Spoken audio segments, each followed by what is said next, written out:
స్వాగతం. ఇప్పటివరకు మన ఛానల్ సబ్స్క్రైబ్ చేసుకోకపోతే దయచేసి సబ్స్క్రైబ్ చేసుకోండి. నేను సెబీ రిజిస్టర్డ్ కాదు. నేను చెప్పినట్టు ఎక్కడ ట్రేడ్ చేయమని చెప్పడం లేదు.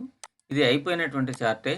అయిపోయినటువంటి చార్ట్‌లని అనాలిసిస్ చేయడం కరెక్ట్ కాదు. కానీ ఏందంటే చార్ట్ మీద ఒక అవగాహన వస్తుందనేటువంటి ఉద్దేశంతోనే ఈ వీడియో చేయడం అనేటువంటిది జరుగుతుంది. ఇక్కడ మీరు చూడండి. ఇది వచ్చేసరికి నిఫ్టీ 50. అసలు ఇది వి ప్యాటర్న్.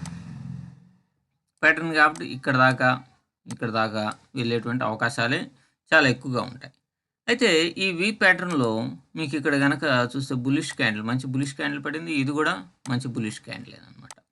సో, మార్కెట్ అనేటువంటి పైకి పోవడానికి అవకాశాలు ఎక్కువ ఉన్నాయి.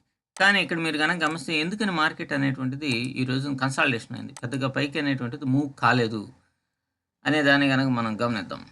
ఇక్కడ ఒక హారిజాంటల్ లైన్ అనేటువంటిది ఒక్క నిమిషం.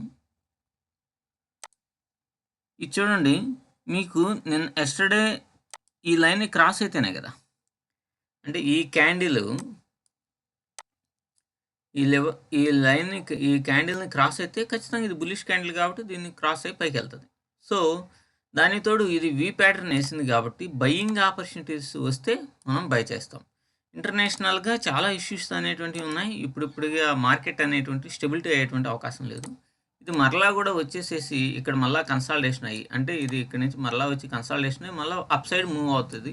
ఒకేసారి ఇక్కడి నుంచి ఇక్కడికి ఒకేసారి మూవ్ అయ్యేటువంటి అవకాశం లేదు.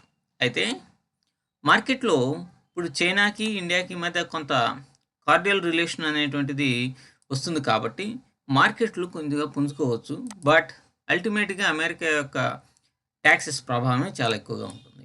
సో, ఇక్కడ మనం ఒక లైన్ అనేటువంటిది గీసుకుందాం. తర్వాత లైన్ ఎక్కడ గీసుకోవాలి? ఇక్కడ. ఇదిగోండి. దీన్ని బేస్ చేసుకొని ఇక్కడ గీసుకుంటాం. ఇంకొక లైన్ అనేటువంటిది దీని బాడీ వరకు ఇస్తాం. ఇది. సో, ఇవన్నీ ఎంతెంత కొలతలు ఉన్నాయి?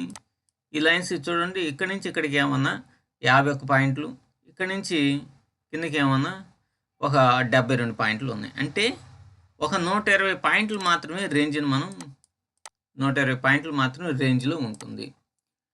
అంతకంటే ఎక్కువగా ఉండేటువంటి అవకాశం లేదు. ఒకవేళ దీన్ని ఇక్కడ ఉన్నటువంటి ఈ గ్యాప్‌ని ఫిల్ చేయడానికి రావాలన్నా కూడా స్ట్రెంత్ అనేటువంటిది చాలేటువంటి అవకాశం లేదు. ఎందుకంటే గత 4 రోజుల నుంచి గనక చూస్తే అంత మంచి బుల్లిష్ మొమెంటం అనేటువంటిది ఇచ్చింది. దాదాపుగా 600, 700 పాయింట్లు. సో, ఒకసారిగా మళ్ళా ఇక్కడ దాకా వెళ్ళేసేసి జబజబా అంటా పైకి ఎళ్ళదు. స్లో. ఒక జంప్ ఇస్తది. మళ్ళా రిట్రేస్ జంప్ ఇస్తది. రిట్రేస్ అట్లా ఎళ్ళాల్సిందే గానీ ఒకేసారి ఎళ్ళేటువంటి అవకాశం లేదు. సో, రేపు ఎప్పుడైనా సరే ఈ గ్యాప్‌ని 7 వరకు కూడా వచ్చే అవకాశం ఉంది. అప్పుడేమవుతుంది? అప్పుడు కూడా పెద్ద రేంజ్ అనేటువంటిది లేదు కదా! మహా అయితే ఇంకెన్ని పాయింట్లు ఎళ్తది? ఇంకొక 100 పాయింట్ల రేంజ్ మాత్రమే ఉంటుంది.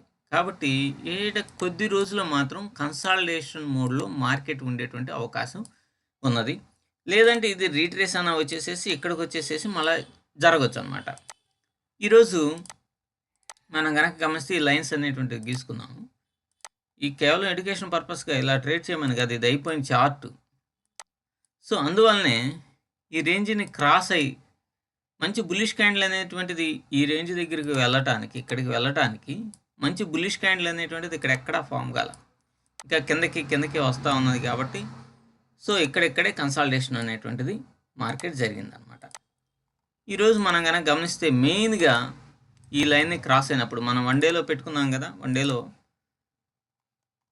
ఈ హ్యామర్‌ని ఈ లైన్‌ని క్రాస్ అయినప్పుడు దీనికి వేరే కలర్ పెడదాం. బ్లాక్ పెడదాం. బ్లాక్‌ని క్రాస్ అయినప్పుడే మనం ఎంట్రీ అనేటువంటిది తీసుకుంటాం. లేకపోతే తీసుకోం. ఎందుకంటే బుల్లిష్ మూవ్‌మెంట్‌లో ఉంది కదా! టార్గెట్ ఏది? దానిపైన గీసుకున్నటువంటివి ముందే. సో, దీన్ని క్రాస్ అయింది. 7 క్రాస్ అయింది. 7 తీసుకుంటాం. టార్గెట్ కూడా ఎన్నో పాయింట్స్ లేవు. ఒక 25 పాయింట్లు మాత్రమే ఉంటుందన్నమాట. సో, అంత ఆశాజనకంగా ఈరోజు నిఫ్టీ లేదు. రేపు, ఎల్లుండి కూడా ఉండకపోవచ్చు. అంటే మండే గానీ అట్లా ఉండకపోవచ్చు. ఇక బ్యాంక్ నిఫ్టీ చూడండి. బ్యాంక్ నిఫ్టీలో మీరు చూస్తే ఇవన్నీ చిన్న మూవ్‌మెంట్స్. ఇవన్నీ స్మాల్ మూవ్‌మెంట్స్ మొత్తం. సో, ఇక్కడ మనం డే క్యాండిల్‌లో గనక ఒక ట్రెండ్ లైన్ గనక ఇస్తే ఇట్లా ఉంది.